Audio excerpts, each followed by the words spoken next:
Whoopi Goldberg claims that God supports killing babies and abortions.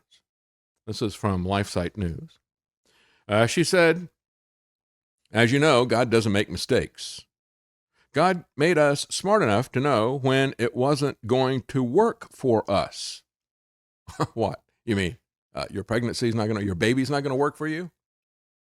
God doesn't make mistakes, but did he make a mistake when he said, thou shalt not kill? That was the mistake that he made. That's what she's saying. You know, when Whoopi stands before God and he says, did you not hear me when I said thou shalt not kill? Can you explain that to me, why you encourage people to have an abortion? And she could say, well, you know, God, that commandment just wasn't going to work for us. I mean, this should not be funny, but the logic of it is beyond absurd. And she goes on to say, you know, my relationship with God is always choppy. And I would say it's getting a lot choppier. You don't see him as God if you feel like you're free to pick and choose. He says, because I've got a lot of questions, you know. I got a lot of questions. I'm going to sit here in judgment of God and what he's told us to do. You know, God, I know you said this, but I think you got that wrong. God said, do unto others as you would have them do unto you. So, wait a minute. Is Whoopi saying that people should, since she advocates ripping living babies apart limb by limb, is she saying that other people should advocate ripping Whoopi Goldberg apart limb by limb? Is that? I mean, she doesn't think this stuff through. Come on, Whoopi. You got to get your game up here. Elizabeth Hasselbeck, a pro-life guest on the show, called out Goldberg for misunderstanding Christianity. No, she misunderstands God. Yeah, Christianity, it's not God, it's not Christianity. You're not going to answer to Christianity. You're going to be judged by God.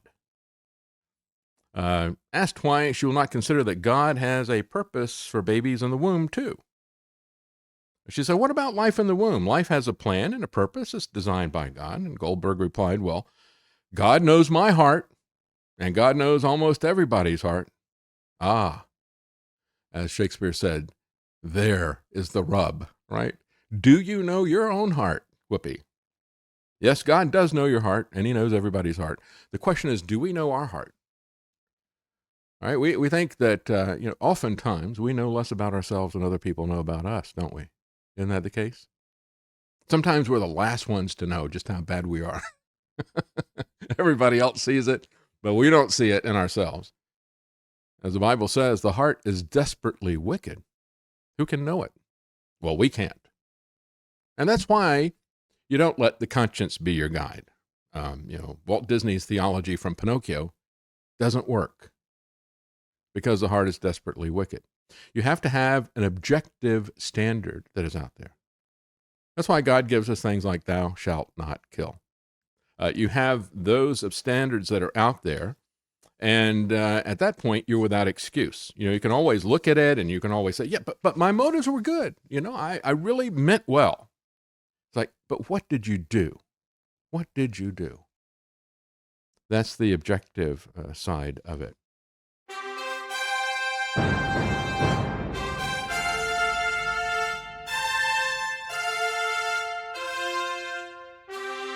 The common man. They created Common Core to dumb down our children. They created Common Pass to track and control us. Their Commons Project to make sure the commoners own nothing. And the communist future. They see the common man as simple, unsophisticated, ordinary. But each of us has worth and dignity created in the image of God. That is what we have in common. That is what they want to take away. Their most powerful weapons are isolation, deception, intimidation. They desire to know everything about us while they hide everything from us.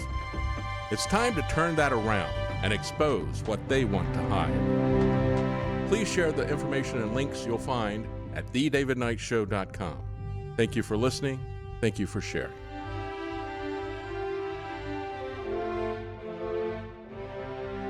If you can't support us financially, please keep us in your prayers. thedavidknightshow.com.